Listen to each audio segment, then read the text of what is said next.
Zahira dari kelas A1 Ilmu Komunikasi.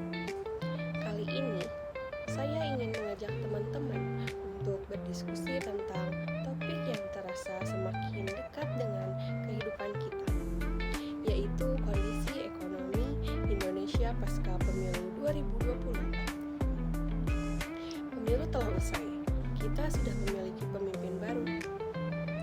Namun, muncul pertanyaan penting.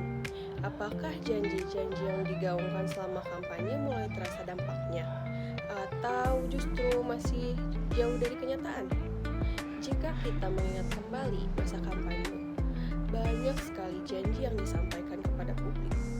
Mulai dari upaya menstabilkan harga kebutuhan pokok, pemberdayaan UMKM, peningkatan kualitas pendidikan, hingga penciptaan lapangan kerja. Terutama bagi generasi muda yang saat ini sedang menghadapi ketidakpastian ekonomi global. Namun, jika kita melihat kondisi saat ini, realitasnya belum sepenuhnya sejalan dengan harapan tersebut. Harga beras masih tinggi, harga minyak goreng juga belum stabil, dan kebutuhan sehari-hari semakin mahal. Bahkan beberapa komoditas pangan strategis mengalami kenaikan yang cukup signifikan. Data dari Badan Pusat Statistik (BPS) mencatat bahwa tingkat inflasi pada Maret 2024 mencapai 3,05% secara tahunan year on year. Meskipun secara angka terlihat moderat, dalam praktiknya masyarakat merasakan tekanan ekonomi yang nyata, terutama mereka yang berpenghasilan rendah atau bergantung pada pendapatan harian. Kenaikan harga kebutuhan pokok secara langsung mempengaruhi daya beli masyarakat, dan ini menjadi perhatian utama yang tidak bisa diabaikan. Pemerintah memang telah mengupayakan berbagai program seperti bantuan sosial dan subsidi bahan pokok. Itu juga merupakan langkah yang patut diapresiasi.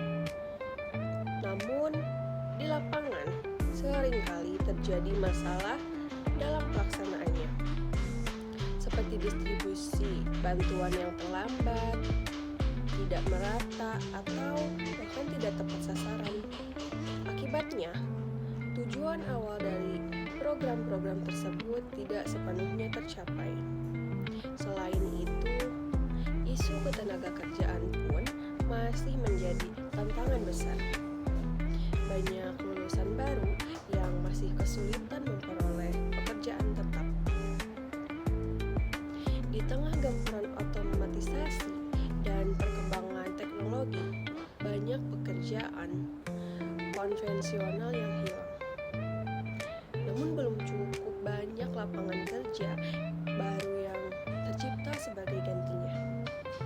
Walaupun narasi ekonomi digital terus didorong oleh pemerintah, tapi kenyataannya banyak UMKM yang belum mendapatkan dukungan maksimal untuk berkembang. Infrastruktur digital memang telah berkembang, tetapi akses terhadap modal atau pelatihan dan pendampingan usaha masih terbatas. Hal ini membuat pelaku usaha kecil semakin tertinggal dari kompetisi. Situasi ini menunjukkan bahwa janji politik bukan hanya soal komitmen, tetapi harus dibuktikan melalui pelaksanaan kebijakan yang konsisten dan berpihak pada masyarakat. Ya kan? Tentu juga kita memahami bahwa perubahan membutuhkan waktu, memang, namun masyarakat juga membutuhkan kepastian dan keberpihakan, terutama dalam situasi ekonomi yang sulit seperti sekarang ini.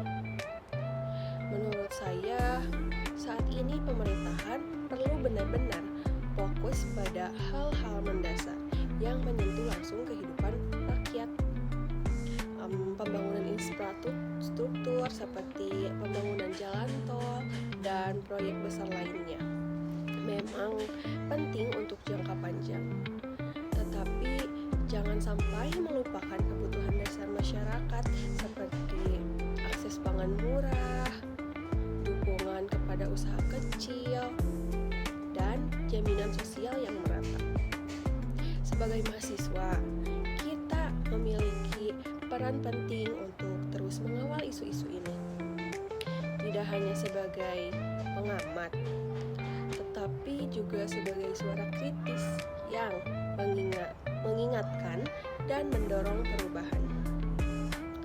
Politik juga bukan hanya soal pemilu, tetapi tentang bagaimana keputusan yang diambil pemerintah berdampak nyata bagi kehidupan masyarakat. Dengan memanfaatkan ruang-ruang dialog seperti ini, kita bisa ikut menyuarakan harapan masyarakat, mengedukasi publik, dan menciptakan budaya politik yang lebih sehat, lebih terbuka, dan lebih inklusif.